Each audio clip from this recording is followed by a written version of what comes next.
lunch and balik na tayo guys sa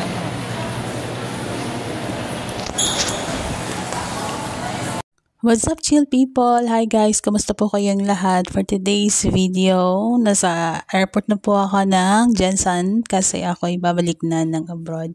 At ayun na nga guys, naghahanap pa ako kung saan banda yung pwedeng pagtambayan. I mean, tatambayan ng mga pasahero kasi yung unang pinuntahan ko is hindi pala doon. Pero PAL din siya. Kaso nga lang, nasa second floor pala yung location talaga. At yun na nga guys, nasa escalator na tayo at tayo paakyat na papuntang waiting area kung saan tayo ay maghintay ng airplane na darating. At yun na nga, pag-akyat ko guys, oh my gosh, nagulat ako dito guys kasi bubungad talaga sa'yo si Santo Niño. Oh, diba? Na-amaze talaga ako guys, isip-isip ko, parang natouch ako doon kasi nakita ko sa Santo Niño, parang good luck to your flight, parang yung greetings na ganon. At yun na nga, nakita ko na din yung flight schedule, so yun na, na-confirm ko na nandito nga talaga yung waiting area. At yung mga flight attendant nga pumasok na kasi yung aeroplano ay dumating na. Nakuha na ng anak ko yung pagdating ng airplane guys. Nasa kanyang YouTube channel, yung SJ Random Vlogs. Yeah, nag-YouTube din siya for remembrance. Yeah. At ayan na nga yung sasakyan namin papuntang Manila guys. Parang excited na parang nakakalungkot din kasi alis ka naman. Excited at the same time. Mata-travel ka naman, yung ganun. Excited? Grabe naman, so excited. Tapos dadatnan mo trabaho lang din. Yung feeling na kailangan ko to. Kailangan ko ulit magtrabaho. Kasi nakita mo yung sitwasyon, kung ano na naman ba yung pwede mong gawin sa susunod na mga araw, sa susunod na mga sahuran, o diba? Ang dami. Kaya parang kakaruan ka ng lakas ng loob na naman na bumalik. Yung excited mo, napalitan ng inspiration, you're inspired ba? Inspired ka na naman ulit magtrabaho kasi yun nga, galing kang bakasyon, nakapagpahinga ka, then ang dami mong iniisip na mga plano, kasi nakita mo yung situation. We pray na lang na sana laging malakas yung katawan natin para makapagtrabaho tayo ng maayos. At importante talaga yung prayers kasi kapag napanghihinaan ka ng loob, darating talaga yung time na gano'n, lalo na pagpagod ka, yung tipong gano'n, tapos walang nagchat-chat sa'yo, kumusta ka na dyan? Ano ba? Communication is the key talaga. Kaya shout out sa mga family na hindi masyadong nagko-communicate, sa mga pamilya nila na nasa ibang bansa, please communicate them. Pagkamustahin nyo sila kasi yan yung lakas nila lalo na kapag nag-share kayo kung ano nangyari sa buong araw ninyo, yung tipong ganon, yun yung kalakasan nila kasi parang nasa tabi lang nila kayo. Hindi ramdam ng isang OFW ang pagod kapag may mahal sa buhay na lagi nagpaparamdam. Wag naman yung paramdam na mangutang lang, ganun na, grabe naman. Eh di syempre yung kamustahin niyo naman. Big deal na yan Big deal na yan para sa aming mga OFW yung ay grabe yung emote era ko ngayon. Iwan ko ba? Kasi siyempre paalis na naman ako guys At that time nang umalis ako, medyo masama yung aking loob basta masama yung loob ko. Kaya parang nag-emote-emote ako at hindi masaya yung mukha ko. Ano ba namang magiging masaya? Alis ka na naman. O diba? Mamimiss mo na naman yung mga anak mo. Siyempre, yung family mo. Pati yung bahay ko. Diba? Parang ano na, wala na masabi. Ang tagal kasi ang tagal ng aeroplano guys. Dami ko nang yaw-yaw pa. At yun na nga guys, papasok na kami ng aeroplano. Pasensya na kayo guys kung nag-emote-emote ako. Kasi kung pag-alis ko, madaling araw siya, 2 a.m. So, galing kami kung saan ang location namin. Tapos, 4 hours yung biyahe guys, mula doon sa amin, papuntang airport. O diba, madaling araw ka pa alis. Then, pagdating sa airport, mag-aantay ka ulit puya lagi. Sige lang, kahit manggid na siya. At ayun na nga guys, papasok na kami that time. Siyempre, pumapila-pila na tayo. Kailangan nating pumila. Hindi naman pwede na magdire na gusto na lang takay dadara. Diba? Ito Manila guys. Dito na ako.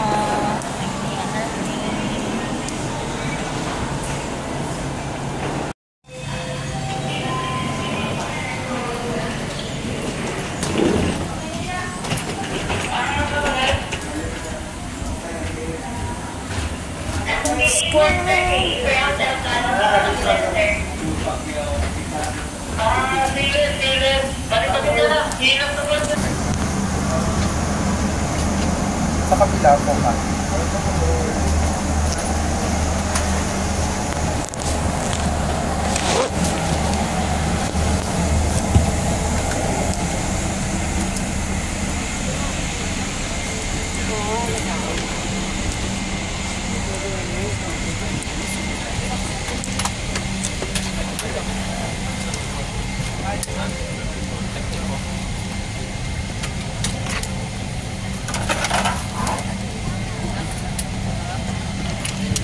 Ka?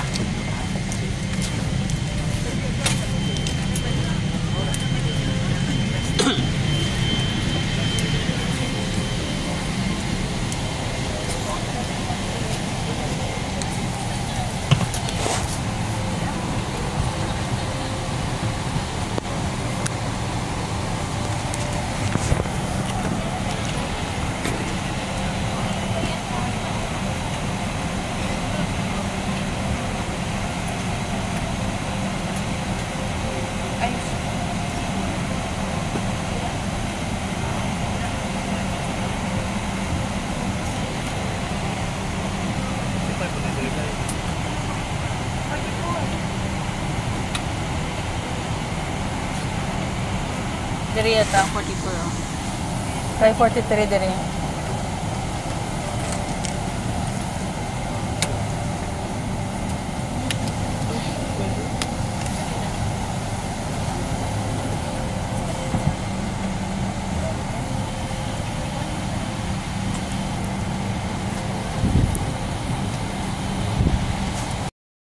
So, ayun na nga guys, nakaupo na ako guys sa loob ng eroplano at ang aking upuan ay malapit sa bintana. So, ano ang gagawin kapag malapit sa bintana ang upuan? Siyempre, mag-video-video. Ganun talaga ako guys kapag nagbabiyahe ako.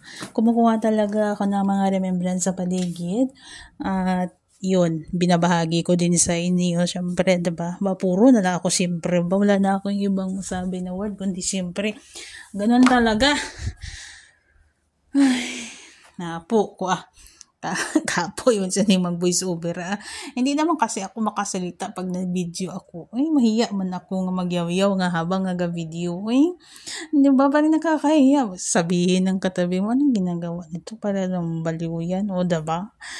Ay, ganun talaga. So, kailangan natin mag voice over. Dahil solo tayo ngayon sa bahay, mayroon tayong chance mag-voice over. That's why nakapag-voice over ako ngayon. Amo na akong guys, kung makabatian or matanaw ninyo ang iban ko nga video, wala sang voice over or for music, wala ako chance nga voice over. Pero, kailangan ko mag-upload ng videos. At dahil nga gusto ko, bawat araw, mayroon akong upload kahit isa man lang. Kaya, kahit walang voice over guys, at music video lang, upload ko na lang siya, pasensya na. Ganun talaga. Wala talaga akong chance minsan kasi mag-voice over. Kisabi, ambot basta damo kakulian, basta importante mailawas ta, kakaon tayo insakto, nakapagpahinga tayo ng maayos. Yun lang naman importante yung sahod natin at nakapagpadala tayo ng maayos. Yun lang. So ayan guys, o diba ang daming ganap sa paligid habang nasa loob ka ng eroplano. Kita nyo yan, pinapasok yung malaki na ano tawag yan? Container van. Diba? At least nakikita ninyo parang nandyan na din kayo nakaupo sa loob ng airplane sa tabi ng bintana. Diba? Another remembrance. Ngayon lang din ako nakakita ng ganyan guys. Nakailang airplane ride na, flight na din ako. Pero yung ganyan parang na-amaze ako. And then nakita nyo yung tatlong block na yan yan yung tagatulak. Parang stopper din. Basta ang cute grabe naka-high-tech ba So yun, maka-enjoy lang sa palibot ba habang nag-take ka sang video. Ma-amaze ka sa mga nakita mo. Basta may bago sa paningin ko guys, kahit hindi pa yan bago. Magkaiba naman ang araw magkaiba din ng taon. So diba? Ito hindi na to bago sa akin. Nakikita ko na din to. Pero yung ganun talaga na pag-akyat, tapos ipapasok sa loob. Parang nakaka-amaze lang. Daw matumba. Kadlok ko, no? Bugat ra ba na? Alam mo ko din yun. Oh, la. Ay. Pwede ka damo ba? Yawan, tamong kahulat, Di alangan maano ka, hay? Alangan ipangbilin mo na, mga bagahe na mo. Diba? Grabe ka high-tech, no? So, maisip ko, alam mo, grabe kaya, no? Bugat-bugat siguro na ba? Pila lang gani ka bag. Lala. Ara ba, nakulbaan ko ba kayo daw mahulog siya? Tapos naglakat na pagid atong magalibot-libot to, basi mahulog ba? Ay, daw ako ginagawa, tanaw, la. Ang galing gina-adjust. Ginangat na sila guys para ipasulod sila dira sa ambot, ano tawag sina ilang budigas ang eroplano, Philippine Airlines. Ay, naku, may ubra ko ba? Hala, voice over pa more. Disturbogit. Hindi na ako ka-voice over, abi karon. Kaya wala na ko sang chance. Kay busy man sa trabaho. Basta ako lang isa gadalikyat gid ko iya mag voice over. Wala na, diba? Tapos na. Sa pagkatapos na, siyempre, malarga na kami guys diba? Ang galing, no? Grabe ka high-tech ba? Manglimpyo ko kasi liyas pa. Nawilit akong gid. Hindi ang gidabi ko tuod maka voice over Hindi ko maka-edit video guys kung magsigilang gid ko ubra puro ubra lang gidabi Damo ubra bait katapusan basta balay ka og ubra. Di kung hindi ka timo mga diskarte nga makahimo-himo sang imo man nga mga gusto nga malipay ka way gid. Marhan ka. Sobrahan mata ko maista. Hindi bisa maboring ka ba? Damo ko na maisip. Ay, buta. Kuan ka nang maburyong ulo mo. Mat-stress ka. Amo ko sina dati amo na nga nagimo ko sa amo sini guys. Kisa kapoy gid man siya. Hindi gid ko ganahan bisan sa FB ko gani wala gani ko kayo ga-upload. Kapoy abi ang isip mo, kapoy lawas mo wala, hindi ka gid ganahan. Amo na nga ako magkuan ko ga para subong pila naka-adlaw pwede ba tag isa-isa lang upload ko nga video. Wala talaga ganon talaga, busy abi yung kisa abi isa ka batalyon ang tao di sa balay di amo na ang kisa daw kakapoy yung kagamay lang tanas ang imo nga sakop gulpi nag isa ka batalyon ate ang bis nga hurugasan nga 30 minutos lang nag-abot tag 2 ka oras maugtas ka pati alaw mahimo mo kaya mo na bramo ang bantahon gid. Damo ko yaw. Hindi ko abi ko kaya. Abi mo diri lang gid ko maka-express sa akon nga mga feelings ba. Diba? I love voice overing. Gusto ko yung mag-voice over kasi minsan yung mga feelings mo nanakit mo, yung mga emotional nalalabas mo. So kaya I feel happy na may nakakaya ko na I'm out of my comfort zone. Na dati nahihiya talaga ako guys, diba? Kahit nga pakita yung mga blemishes ko sa mukha. Ayaw ko noon. I-edit ko pa yan. Ngayon hindi ka makagawa talaga pala ng video na maayos. Na kung puro kaplastikan lang kasi wala nagtatago ka sa likod ngayon di ba kita nyo very open na ako kahit ang dali nang gumawa ng video ang dali-dali na talaga gumawa ng video kapag open ka wag lang man yung lahat open mo ba diba you need to have limitation din pero yung tipong ikaw na you're out in your comfort zone na hindi ka nagtatago. Kasi minsan, diba? Pero minsan talaga may tinatago. Sobrahan man. Good ay. Nga mo na yung kiss. Ginatabon-tabunan naman. Ay, pero ang ungas ta kag ang butod ta hindi na matabunan. Wala ka mo dara, oy. So, ayun na nga guys. Andito pa din kami sa airplane. Damo na kaya diba nag-enjoy ako ba nga kayo nagwa-voice over? Diba tayo lalipad na guys. Do kadali lang, no? Kakarga pa to kayo na. Sabong dalagan do aeroplano. I love this moment na pag ganito na yung palarga na talaga na palipad na gusto ko talaga guys kasi yung amazing ba diba? Tapos biglang aangat yung aeroplano I love that moment talaga. Yan talaga yung gustong-gusto ko pag nakasakay ako ng airplane. Yung pag-angat ng eroplano, doon talaga ako, oh my God, yung God bless our flight. Tapos yung feeling, wow, amazing. Grabe no, yung creation ng tao na makalipad. Yung ganon. Yung lipad na ganito, nakasakay ng eroplano, hindi yung lipad na parachute, hindi matakabalusan to. Basta yung ganito, diba guys, naka-amaze. Yan yung Jensen guys. Puro green. Pero pagdating mo ng Manila, puro brown. Pagdating mo ng Middle East, brown din. Diba? Ang ganda ng Jensen. Ang ganda ng Mindanao. Puro green talaga.